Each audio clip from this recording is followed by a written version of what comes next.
Welcome back to the City Current Radio Show. I'm your host, Jeremy Park. We're honored to be with our next guest, Sarah Houston. She is the Associate Director of Education and Outreach with the University of Memphis Center for Applied Earth Science and Engineering Research. So, CAESER. You got it. How are you doing, Sarah? I am so good. Thanks so much for having me. Absolutely. So, yours is a very important topic, and when you talk about the water, there really is something special about the water in the Mid-South. And the water in the Mid-South actually brought you to the Mid-South. So share a little bit of your story in terms of what brought you to Memphis. Absolutely. Yeah, no, it was. The water led me here and it's kept me here. I have been a water nerd for about a decade in different environmental education jobs. But 2016, my husband and I decided to quit our salary jobs and go live on our bicycles for about a year and a half. And we biked all over the US and Mexico and Hawaii. And along the way, we were learning about the water sources in those locations. So where'd the water come from? You know, are there any issues going on with it? What's the deal? And so we interviewed all different types of people along the way. And when we bicycled down the whole Mississippi River from Minnesota to New Orleans, of course, we had to stop in Memphis, Tennessee. And doing my research, you know, this is huge city on this one of the largest rivers in the world, but our drinking water comes from, you know, this deep aquifer below ground. So I ended up interviewing Dr. Brian Waldron, now my boss, and, you know, asked him all these questions, and he was just like, wow, you know, this, you really care a lot about this stuff. And I was like, oh, I do. Well, a year later, he gives me a call. He's like, hey, we're going to have this new position open. I'd love for you to apply. I was like, well, let me think about this. And then the ball got rolling. Next thing I know, I'm like packing up and moving to Memphis, Tennessee. So that was 2018 when I moved in here. So it's been a whirlwind. So how do you describe the work that you do? When you talk about CAESER as in the acronym, how do you describe the work you do? Good question. So CAESER has been kind of a multiple disciplines that have come together. So we used to be the Groundwater Institute. So our sole focus was groundwater and aquifer research. And so my position is kind of a legacy position from that work. So I'm pretty much focused just on our water and our education about our water. We do have a lot of GIS work, which is mapping all across the city and the county. And then we just recently brought on a new division, the Division of Transportation and Logistics, which is Dr. Stephanie Ivy and Dr. Martin Lipinski and all of their amazing work. He used to be part of IFTI. And so that kind of education piece of transportation hasn't really come to me yet. I'm still pretty focused on, you know, the water side of things. So I kind of split it up into like three main pieces. I've got the K through 12. So all your kiddos, we've got some really good educational programs like the Water on Wheels Mobile, the WOW Mobile, super awesome traveling water science. So we've got programs for them. And then we do, you know, adult stakeholder education, you know, social media, things like this, interviews. We meet with city council members. We meet with elected officials. We provide data to anybody that asks for it. And so I kind of help put that into terms that are a little bit easier to understand. And then the third piece is kind of supplemental projects. So we've been working with Tennessee Department of Agriculture, with the U.S. Department of Agriculture and looking at groundwater there. And I'll start to do little bits of kind of outreach and education based on those projects specifically as part of grant applications. So this might fall easy in the bucket in terms of the education that you provide for the youth, but give us some of the main points that we need to know about the Memphis Sands Aquifer. When you talk about the importance and just some of the stats, the history, what are the main things you think everyone needs to know these things? Ooh, I love that. Love that lead up. I think the first thing people should know is that it's multi-state. It is not Memphis, Tennessee's aquifer. This is an aquifer that actually spans 8 states, with the biggest users really being West Tennessee, Eastern Arkansas, and Northern Mississippi. So those 3 states are really the biggest users. But right off the bat, people should know that. We are talking about an interstate resource. Another thing is that our aquifer water is at least 500 feet below the surface, and it is old. It is old water. that fell as rain almost 2,000 years ago. But the other thing they should know is that we've been discovering younger water. So we consider young water that's 60 years old or younger that has infiltrated into the aquifer through the soils, through the clays, into the sands. So that is important for people to know, because that will allow people to understand that there's some connection between what we do on the surface with what's happening with our drinking water supply. Even though it's deep down and it's old, the things that we do on the surface very much can have an impact on our water that really is some of the most pristine water in the country. So I hear it called the Memphis Sands Aquifer. Is that the technical version then? Especially since Right. it's 8 states? I mean, is that correct then? No, it's so funny. It's the science, the nomenclatures. It's always, I call it the Memphis Aquifer because that's the hydrologic term. Memphis Sands is the geologic term. But if you go across the border, they're going to call it the Sparta Aquifer. So the first time actually you see the term Memphis Aquifer pop up is actually from a USGS report in 1960. And so somebody just termed it that because we are, and were at the time as well, the biggest users of the water. So we're like, well, let's just call it the Memphis Aquifer because everybody in Memphis is using it. So that's Memphis Sands, Memphis Aquifer, Sparta Aquifer. All three are correct. Gotcha. That's good to know. Okay. See, I'm learning a lot here. There you go. So one of the things, and you alluded to it, is what happens on the surface plays a major role, obviously, in the aquifer.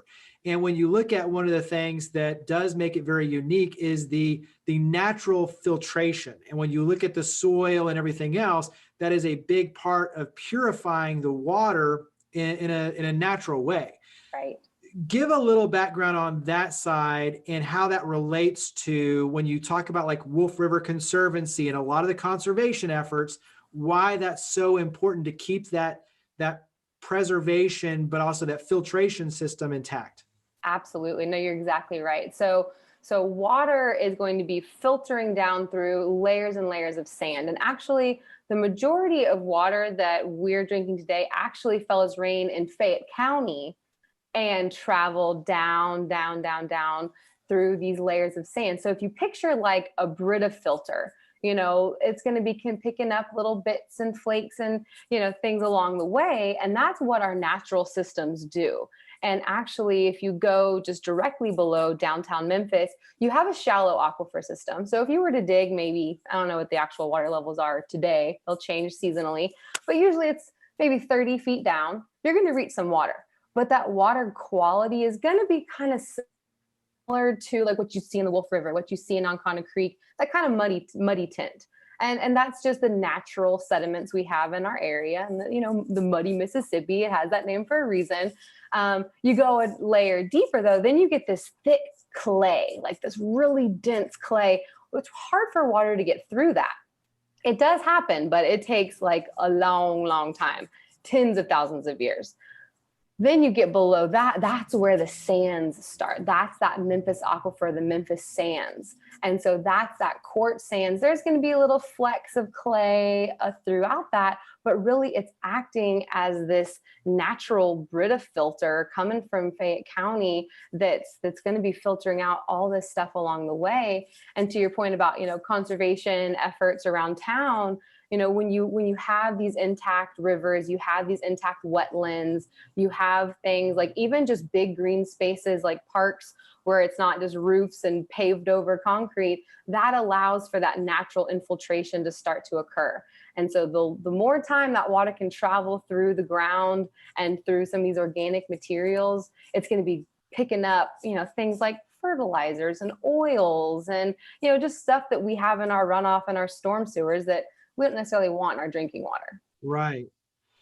When you look at the battle for water, and you're seeing it play out in California and other states where water is a natural resource that we take for granted, but the reality is we have a plentiful supply here, but that's a rarity in many cases. And so it really is going to become the currency, the gold mine for commerce and growth and obviously just livability. How do you kind of see that playing out from the economic side, the legal side? Talk about kind of that ramification and what that means for the Mid-South. Absolutely. And that is one of the reasons I love water. It literally, not only is water life, but it connects us all. It connects every aspect of our communities. And without water, without clean water, a lot of these industries that have been in Memphis, Tennessee wouldn't be around, or they'd probably be operating at much higher premiums. So, you're exactly right. Like, the amount of water and access to water is going to continue to be a concern, an issue. Since we aren't in the arid West, we don't have to worry about like running out of water in the next decade. But we as in Tennessee, we were sued by the state of Mississippi for taking too much of their groundwater. And, that's not something that you normally see in the Eastern United States, is fights, actual legal battles over water. And so right now, the Supreme Court still hasn't come to a final determination for that Mississippi v. Tennessee court case. But the special master came out a couple of months ago with his recommendation and actually said that the waters below our feet be treated as an interstate resource like a river might be that goes through multiple states. So if Mississippi really wants to try and figure out how much water they get versus how much water we get, that needs to be done with an equitable apportionment, a compact. So who knows if that's going to happen? I mean, we're talking about court systems, dealing with scientists, dealing with politicians. So I don't foresee that happening anytime soon. But what we're doing in the short term is the state of Tennessee put out the Tennessee H2O State Water Plan. That was in 2018, right when I came on board. And it's a really cool guiding document that takes into account what farmers need, what companies need, what our municipalities need. What do we know? What don't we know? How do we map out sustainable water use so we can grow, so we can thrive, so we can, have clean water? And that plan is still out there. It hasn't really had a lot of dollars to support it yet. But a lot of the research that we're doing right now at CAESER is being driven by those recommendations. So we're looking at, agricultural water use. We're looking at municipal water use. We're looking at, where water quality might be a concern. So we're starting to do a lot of that big picture data collection so that when there's time for some tough questions or tough decisions, we've got data to back it up. So, that's kind of what we're doing right now for future planning.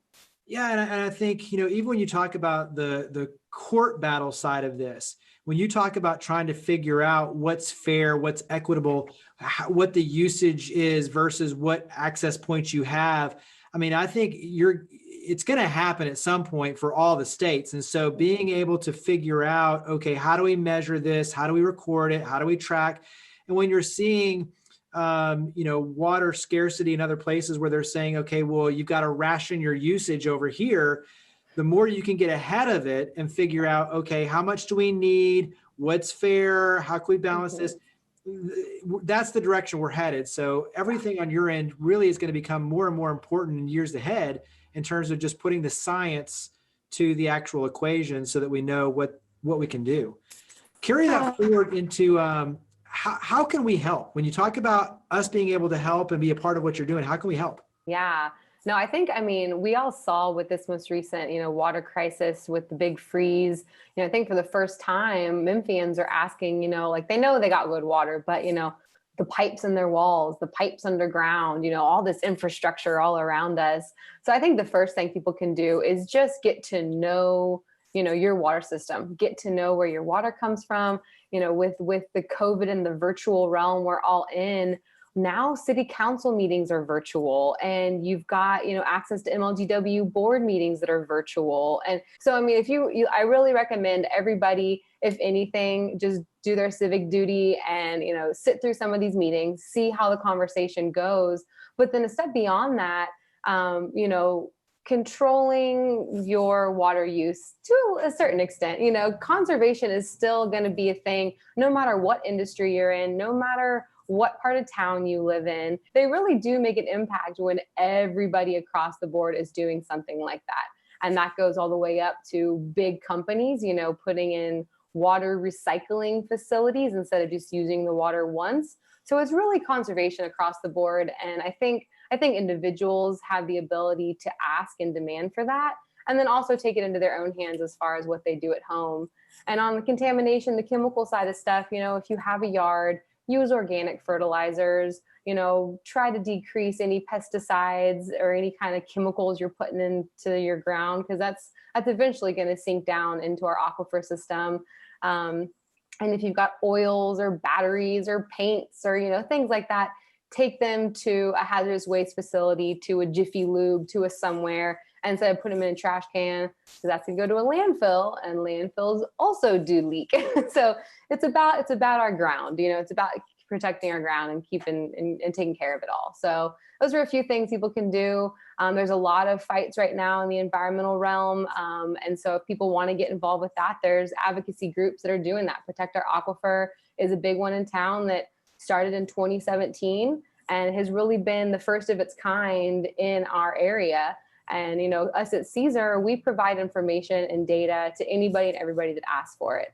And so if you want to get on the advocacy side of stuff, there's groups out there that will definitely, you know, help you get into that realm and find your voice. So once again, CAESER is the acronym. It's University of Memphis Center for Applied Earth Science and Engineering Research. Where do we go to learn more on that side, access the resources? Where would you direct us? Absolutely. So our website is caesar.memphis.edu. So you could probably misspell CAESER 15 different ways. So I'm going to say it out loud. It's CAESER.memphis.edu. And we've got a website full of all kinds of graphics about the aquifer, all kinds of information. And we have educator resources. So if you've got kids at home, virtual learning, if you want to pass stuff on to teachers, we've got tons and tons of lesson plans and videos online. And we're also on Facebook and then Twitter as well. Our handle is Caesar_U of M. So we'll do a little social media stuff. So we're out there if you want to get and find us. Well, Sarah, greatly appreciate all you do and obviously for coming on the show and sharing. So thank you very much. Absolutely, guys. Thanks so much. Water is life.